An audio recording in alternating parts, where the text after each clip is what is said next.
Okay, so today I'm going to go over some of the wall exercises. These are exercises that you can do at home, anywhere. All you need is a wall and a little tiny bit of floor space to get your powerhouse to work for you and to find that lengthened and flattened back. So we're going to start with the head, shoulders, lower back, and tailbone pressed firmly into the wall. You're going to take a step forward with each foot, and then engaging the buttocks, you're going to turn the legs out a little bit. And you're going to maintain the buttocks firmly pressed into the wall. The tendency for a lot of people would be to let the hips come away from the wall. But the idea is that from your head, or from the back of your head, right down to your tailbone, you are right into the wall. You want to make sure there's no gap, okay? So you don't want to be able to slide your hand behind your waist. If you can't get that, sacrifice the legs a little bit. You can soften the knee, engage the powerhouse again, so buttocks, inner thighs, and stomach, and then get the small little back into the mat. So from here, we're going to start just by challenging that spine, taking the arms overhead. Now, as the arms go overhead, the tendency for a lot of people would be to arch their back and let it go. So the idea again is resist your spine into the mat and then circle the arms around. Keep yourself tall. You want to work against gravity, making sure that you're not sinking into your shoulders, into the hips, or even into your feet. There's always a two-way stretch in Pilates, and from here you're thinking of reaching down through the feet and through the heels and the toes, and reaching up through the crown of the head. And the strong center from that two-way stretch is from your spine, staying flattened against the wall. And then we reverse it. Inhale through the beginning of the circle, exhale to complete it. Breathing in, the arms reach overhead without letting the back come away from the wall, and exhale, lower. And we do that about 5 times.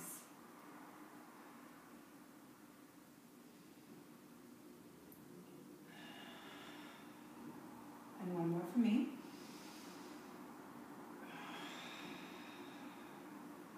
Okay, so from here we're going to go into sliding down the wall. So I'm going to lift my heels off, separate my legs, so they're parallel now, and then return the heels down. And I want to make sure that I'm not just kind of slouching here. I am creating that two-way pull. So I'm digging down through my heels, I'm lengthening my spine against the mat and reaching up through my head.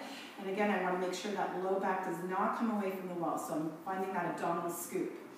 Now I'm going to slide down the wall as the arms start to reach overhead, and I'm coming to a sit position.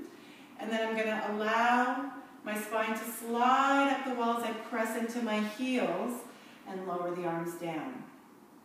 And again, breathing in here as I slide down the wall. You want to watch that the knees don't go out or in, that you're tracking the knees over the toes, and there's some work going on in here. And then pressing into the heels and connecting to my backside. And again, inhale. You can imagine that you're tied at the waist to the wall, or that there's a magnetic pull that's pulling your spine into the wall. Okay, making sure you're bearing even weight on both feet. The spine stays intact with the wall. And this time I'm going to stay in my sit position. And I'm going to add some circles here. So now not only am I challenging my powerhouse to keep my spine against the wall, I'm also isometrically working my quads, inner thighs, and glutes. And I'm going to reverse that and do 4 in the other direction.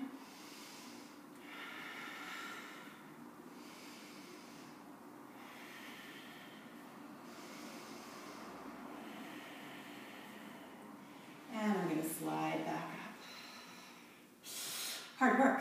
Okay, I'm going to pivot back onto my toes. Again, draw my buttocks together, clench a little, and then lower the heels so I'm back in that same stance where I'm strong through my powerhouse. This time I'm going to roll down the wall. Okay, so if you think of this as your roll up on the mat, but you've put yourself in a vertical position, it's the same thing. So you're going to inhale and exhale to slowly peel the spine away from the wall without collapsing, without hinging from the hip. And I'm thinking of pulling my nose into my belly button. I'm going to stay in that stretch, very active through the buttocks, so you're not hinging or leaning your hips back into the wall. You're still scooping. And from here, I'm just going to let my arms circle 5 times in one direction, and then in the other. So it's nice and loose at the shoulders, but I'm working through my powerhouse, my stomach, glutes, and inner thighs to keep me in that position. And then from there, I reconnect. I scoop my stomach in as I find my long spine back to the mat. I'm going to do that 2 more times.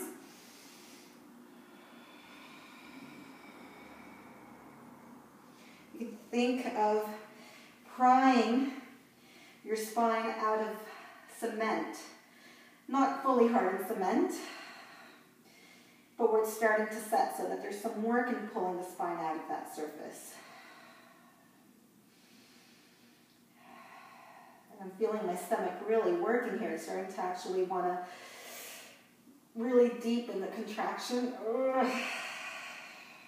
All the way back up. Last one.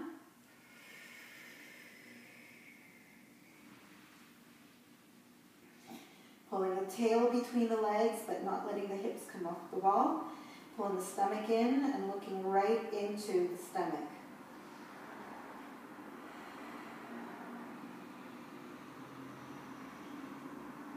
Both directions with the arms.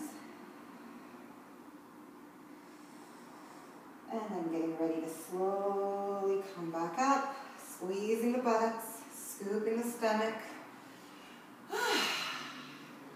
Now, those are the wall exercises. You can now take what you've done, engage your powerhouse, inner thighs, buttock, stomach, pull away from the wall, and then keep that stance, keep that engagement, and now challenge yourself without having something to push your spine into.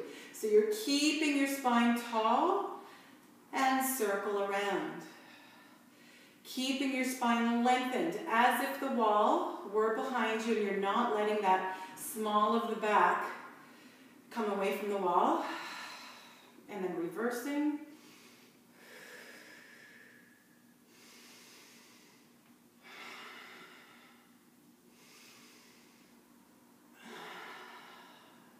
And you can easily do this with weights too. So I'm going to grab a couple of 2-pound weights and I'm going to do some bicep curls in my standing position.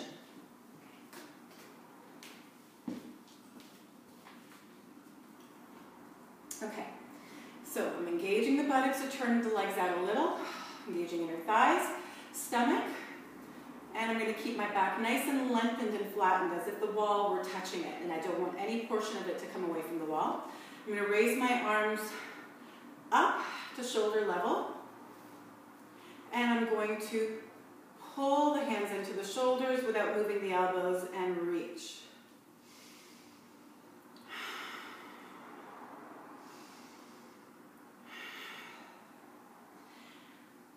And you wouldn't want to do these with weights any heavier than 3 pounds, so 1, 2, or 3. It's not so much about the arms, it's about challenging the spine to stay still and the powerhouse to keep working while we add limb movement. You can do the bicep curls from the side. Always think of that 2-way stretch. So my head's reaching up, my heels are reaching down, the strong center is my stomach pulling into my spine, my buttocks and inner thighs engaged. And then you can also do bicep curls from below.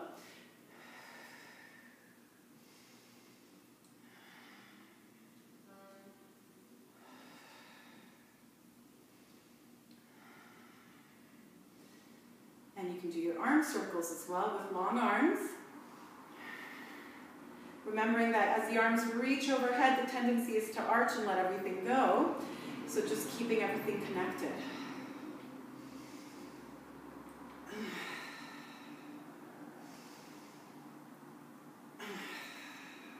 reversing directions.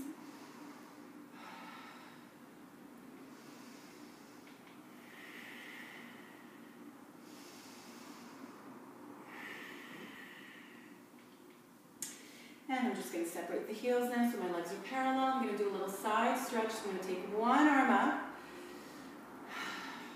and then stretch my side. And up. And switch arms. And stretch the other side. You can do that 3 times. What you want to watch for here is that as you're reaching up and over, you're not shifting your weight. You're trying to stay centered and even through the 2 feet. So as you're stretching, in this case I'm stretching my right side, I'm working my left body, or my left side of the body, my left obliques, my waist muscles, to keep the weight centered over my feet.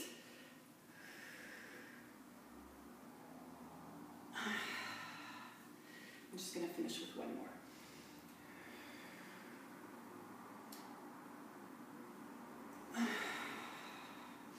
The other tendency, I'm going to show you what not to do. So you don't want to take the arm up and then just let the arm hang, or likewise get into that stretch and then lift the arm to pull you back up, because then you're not really engaging the sides of your body. So it's bring the arm to the ear, keep it close to the ear, don't let the head fall away from it, and then lengthen up and over. So my 2-way stretch right now is going from my left foot to my left hand. And my strong center is in my right side of the waist, holding up the weight of the body. Just going to finish with the other side there. 2-way stretch from my right side. Using my left side of the body to hold up the weight of the body. And up and down. So there you go. A quick little workout, takes no more than 10 minutes to go through that series. Don't need a mat, don't need to be on the floor. A wall is all you need. Weights are optional. You can get as much work, if not more, sometimes just by thinking of what needs to be working. In this case, a lot of the times the non-moving body parts are working much harder than the moving body parts. And just keep it in that center. Thanks.